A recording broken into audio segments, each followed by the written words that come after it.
kalbant apie pačią Rotušės aikštę ir senamiestį, mes labai siekim ir norim, kad ta vieta taptų tokia pačia geriausia prasme Rotušės aikštė, kaip ir dera vakarų Europos miestams.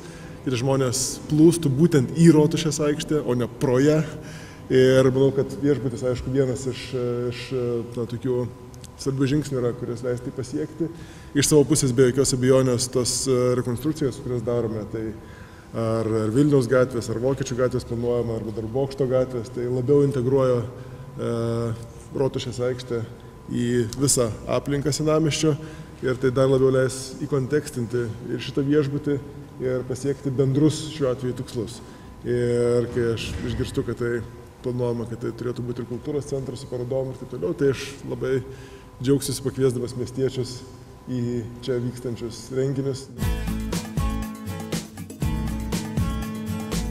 Iki rekonstrukcijos pradžios mes tikrai padarėme labai daug žygių, labai daug tyrinėjimų. Truko daugiau kaip 1,5 metų derybos su dizaino tinklu. Mes labai džiaugiamės, kad mes jį atvesime pirmieji ne tik į Lietuvą, bet ir Baltijos šalis.